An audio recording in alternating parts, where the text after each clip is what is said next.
Workers who feel valued and respected by their employers are more likely to contribute, as I was saying, ideas to improving processes, products, and services. Mongameli Ramaphosa ukhuthaze ukuxatyiswa kwabasebenzi kwintetho ayenze kwingqungquthela yeSebe lezoRhwebo noShishino yokuqaphela iminyaka engama-30 yedemokhrasi kweli. Akasekho emhlabeni wayengusodolophu waseTshwane ithutyana uGqirha Murungwa Makwarela.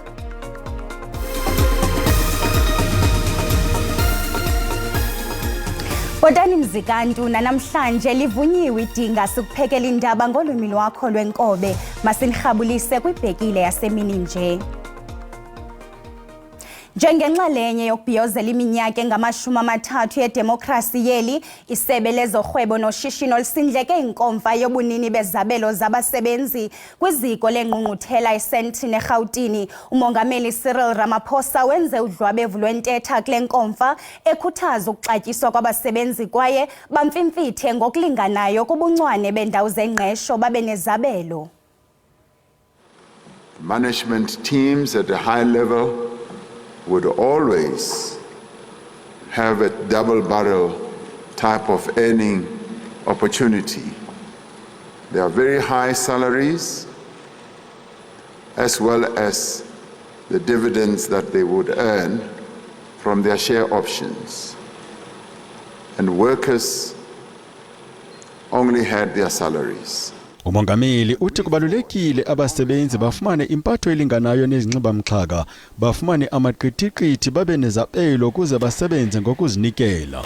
I remember one time when I was still in business and I talked to my executives at the company that I led, and they said, Chairman, we want to also have a piece of the action. And I said, what do you want? And they said, we want equity. They said, once we have equity in this company, we will run through brick walls for you.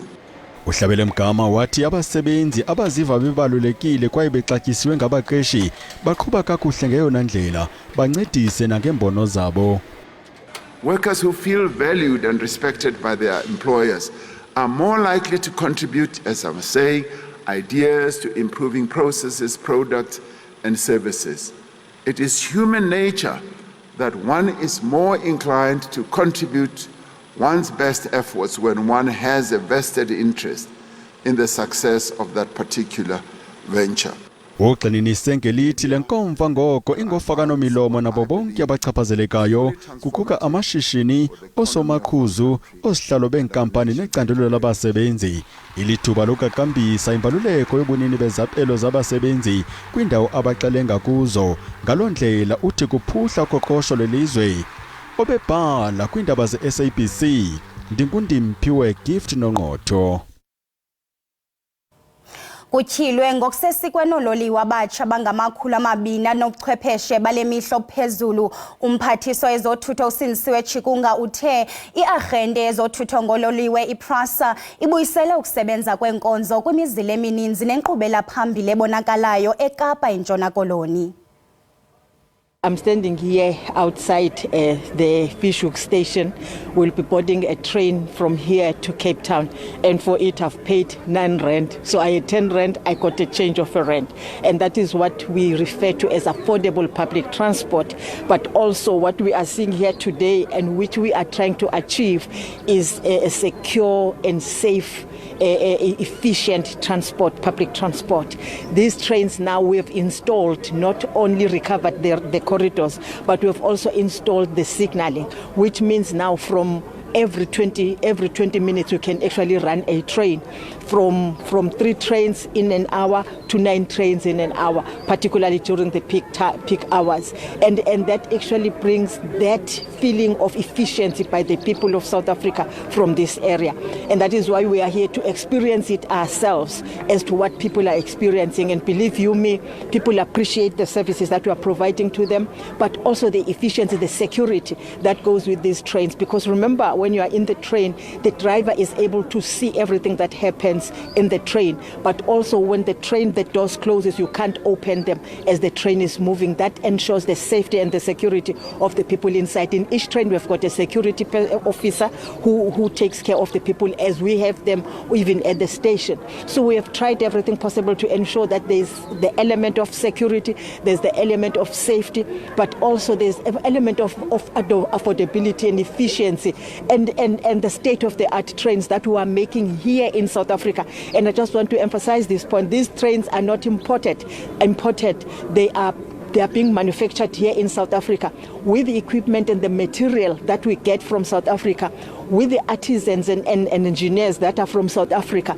And this is therefore a South African brand, Stimela Sabantu, the people's train, and we're very happy about it.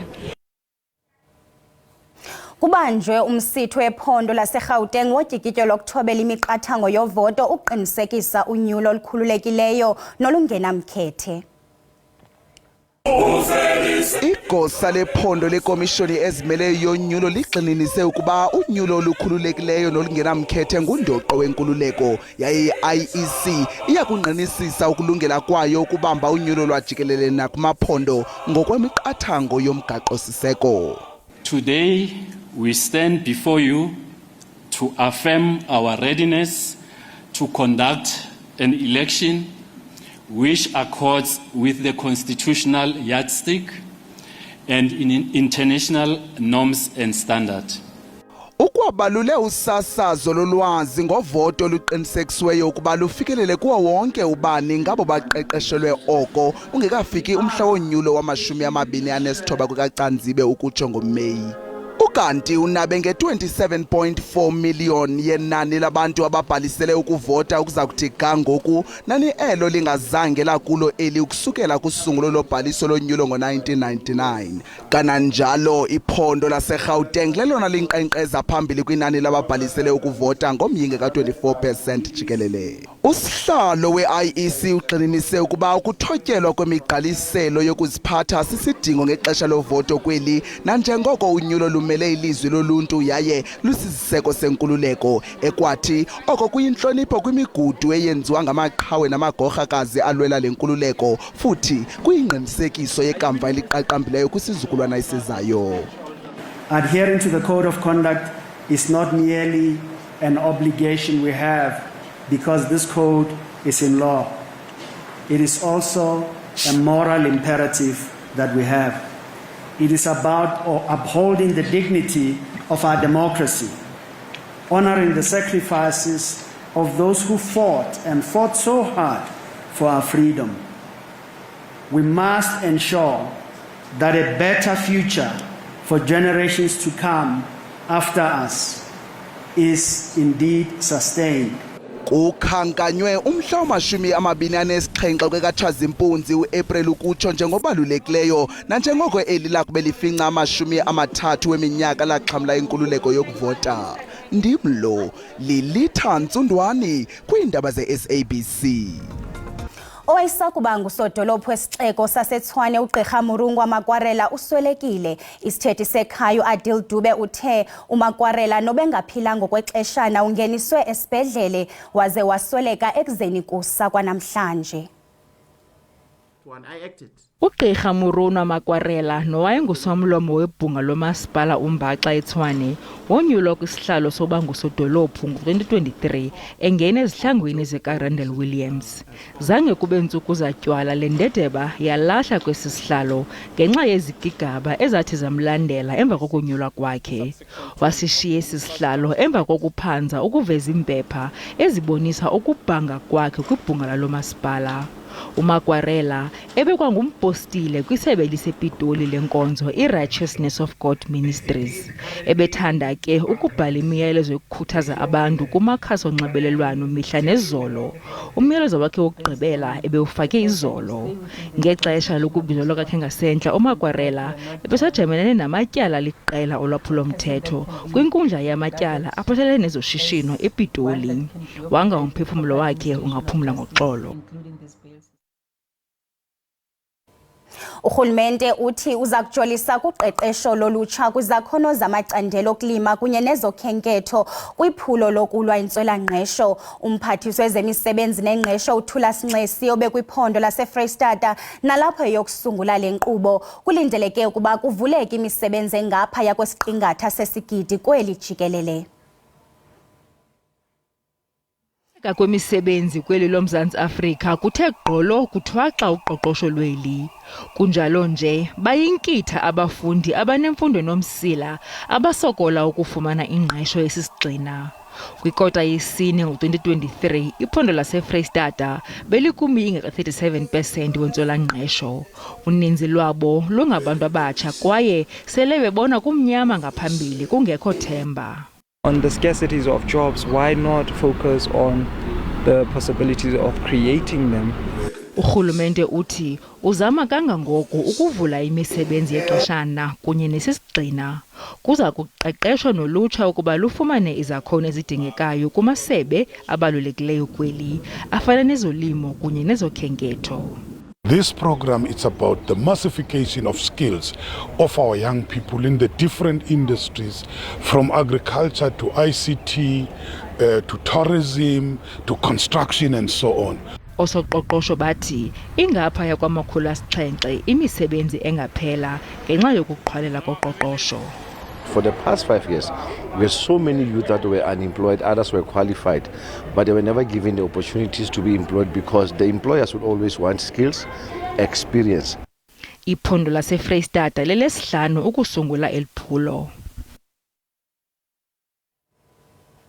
Amafama aseKariyerha asebenzisa uhlobo oluthile lwezinambuzane ukwehlisa ukhula olunobungozi kwimfuyo yabo. Baqokelele ezi zinambuzane kwiindawo ezohlukeneyo zehlabathi ezitya olukhula ukuthintela ukunwenwa kwalo. Abalimi bathi eliphulo lilulutho kakhulu kwimfuyo yabo. Intatheli yelijelo uNandi Phaplatyi usidibanisele le ngxelo. Sele kuni e-studio nakubabukeli selapha kwiKariyerha Mass Rearing Facility eKariyerha kwiphondo laseMpuma Koloni apho bethatha khona izityalo ezinobungozi bafake kuzo izinambuzane nabazithatha kwamanye amazwe. Oku kunceda ukuba ezi zinambuzane zitye ezi zityalo ukwazi amafama angachaphazeleki zizo njengokuba zinobungozi kwizilwanyana kunye nezityalo. Apha sinaye uBhuti Malinga ozosichazela ukuba kwenzeka ntoni kule facility. Siyabulela kakhulu uBhuti wam, ndicela usicacisele ukuba nenza njani ngokuba nithathe izinambuzane nizibeke kwezi zityalo. Apha sikha igama lalento sikhayo ngukaki, sikha igreen sizise apha kuthi facility. Xa ifika apha sibeka lento inecochonela, lento inecochonela siyibeka phansi sibeke le green phezu kwayo. Xa sigqibile ubeka kuyo siyathatha siphinde siyozireleasa ehlathini ukuze sibukele ukuze zife lo sehlathini ukaki. Yeah. Enye into yesibini xa zifile ezisehlathini kuthatha 3 months or 6 months kuba siphinde siyozijonga kuba zinjani. Lanto besireleasile. Besirelease phi kwela ndawo besikhe kuyo. Siyena kwawanye amahlathi sokhangela uba besiyenze njani. Yeah. Cela usichazele ba amafama azuza ntoni kule nto niyenzayo. Amafama azuza lukhulu ngoba bathi xa bethetha nathi bathi ezi zinambuzane zibulala ibhokhwe zabo nenkomo zabo. Thina siyenza lula for bona, sizithatha sizise apha kuthi facility yethu ukuze bangasokoli. Ndiyabulela ke bhuti wam, lo ke bingoye ke uBhuti Malinga esichazela ukuba kule facility bawanceda kakhulu amafama ngoba ayaza apha kuba ekhalaza into kubana ezi zityalo zinobungozi zichaphazela imfuyo zabo ezifana nebhokhwe ngoba ziyancamathela kuzo kwaye zikwachaphazela izityalo zabo. Bayanceda ke lapha kule facility ngokuba bafumana ke ezi biocontrol agents izinambuzane ezitya ezi zityalo. Ndiyabulela kakhulu, ndibuyele kuni e-studio. Ngoku masiphosa amehlo ngaphaya kwemida yeli siziqale eBolivia. Amapolisa aseBolivia dubule ngesintywisiso esikhalisa inyembezi uchitha otishala abaqhankqalaza kwilizwe ngokubanzi. Isizekabani nguchatha kwimirhayo bakwanyevulela umthetho banyanzelisa ukuba bathathe umhlala phantsi eneminyaka engama-65 65 ukusuka ku-55 wabasetyhini no-58 wamadoda. Kwaqu eArmenia abahlali baqhankqalazela ukufuduswa kwengingqi ezine zisiwa eAzerbaijan ngokwesivumelwano phakathi kwala mazwe mabini. Uthi nokuba ngubani ofuna ukuhlala nathi wamkelekile kodwa hayi amathak qakatha qelele kwelo qecizulu bezakhiwo nobuxhakaxhaka obudida usathana. Umfanekiso othwetyulwe ngumqhubi ubonisa umagalanyane esitsha kuloliwe ohambayo. Akukho mntu ongqelekekileyo. Iziphathimandla zisaphanda unobangela walomlilo. Xa siqwela ingqokoqo ibingamayeyeye besamkela ukubuyiswa komfanekiso oqingqiweyo kwintshona ye-DRC. Iballot luphawu lwembali yokulwa nenkqubo yobukoloniyali kodwa ikwaphinde ibe likhubalo kwiinzame zokusiphula neengcambu ubukoloniyali kwihlathi ilusanga. Uthi luphawu lwento yethu ethetha lukhulu kuthi ngoku ibuyile siyacolota. ICongo lelona lizwe elitshabalalisa amahlathi emvelo kwihlabathi liphela, itshilo ibhanka yehlabathi qongqololo. Ukanti njengesiqhelo ngeli xesha sinayo intatheli yethu yezobuchwepheshe uSandile Hlangani esisakushukuxa naye umba wendalo nobuchwepheshe. Sandile, siyakwamkela ezindabeni. Nanjengoko izolo ibiyi-World Earth Day, khawusichazele ngayo kwaye ingaba zeziphi bobuphi ubuchwepheshe obuye bube negalelo elihle kwindalo nakuluntu ngokubanzi? Mandibulele ndibulise kuqala phaa kuba bukele ekhaya.